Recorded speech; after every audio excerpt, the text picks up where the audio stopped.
নামাজ পড়ো। নামাজ পড়ছে, নামাজ তো হয় না।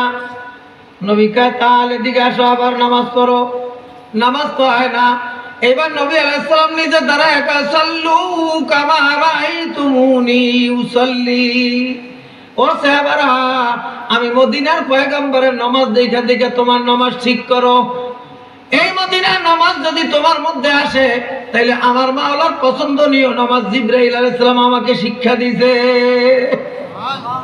আমার নামাজ জিবরাইলের নামাজ। জিবরাইলের নামাজ কার পছন্দের নামাজ? কথা বলেন।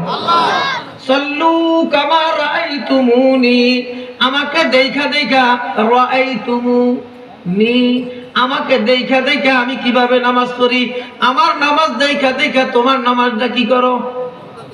ঠিক করো। কার নামাজ? তাহলে আর নবী কি আইব? আমি ভ্যালু আছে তাহলে নামাজ কাটটা থেকে ঠিক করবেন?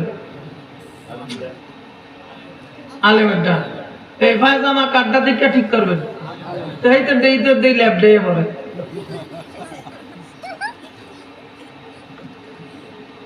কথা কয় না, বুঝেন না কথা? আহা, এই জন্যই তো বলছি সমস্ত গায়ে ক্ষত বিক্ষত, মলম কোন জায়গায় লাগাবো? বুঝেন না কথা? মলম লাগাবো কোন জায়গায়? জায়গা নাই। তারপর আল্লাহ তাআলা বলছে ফাযাক্কির, আমার কথা আলোচনা করতে থাকো। কোন কথার দ্বারা কোন মানুষের গলার মধ্যে আমি হেদায়েতের মালা ঝুলিয়ে দেবো, এটা আমিই জানি। বন্ধ করো না। ফাযাক্কির ফাইন্না যিকরা তানফাউল মুমিনিন, এই তোমার আলোচনার দ্বারা কোন মুমিনদের অবশ্যই কিছু না কিছু ফায়দা হবেই তো হবে, ইনশাআল্লাহ। কি কথা আমার বুঝে আসছে? তাহলে কার তরিকায় চলতে হবে? আল্লাহ আল্লাহর রাসূলের তরিকায় চলতে হবে। কার তরিকায় বলেন? রাসূলের তরিকায় চলতে হবে। এই টিস্যুটা আছে না নাই? এই টিস্যুটার মধ্যে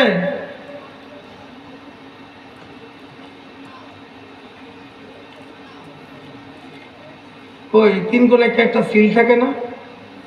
এর মধ্যে দেখি না, বাক্সটার মধ্যে আছে তিন কোণায় কি বিএসটি এর একটা সিল দেখছেন আপনারা?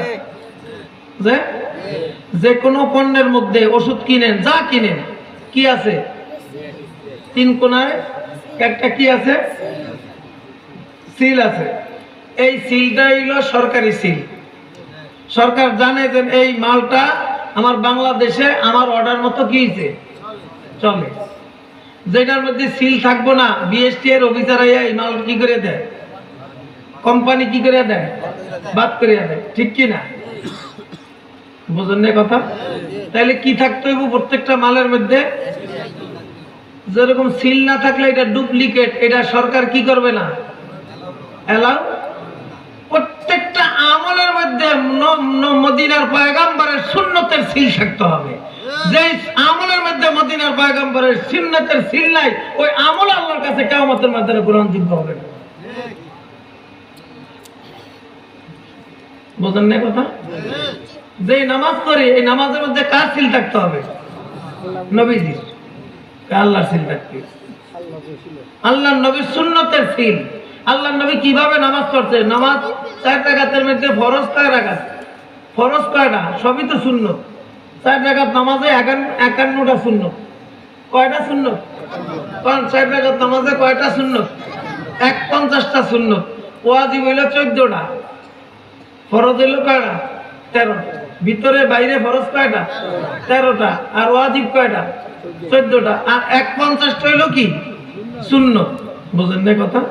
তাইলে আপনি শুধু ফরজ আদায় করলে হবে না, পুরা ফরজটা সুন্নত তরিকা আদায় করলে এটা হবে গ্রহণযোগ্য।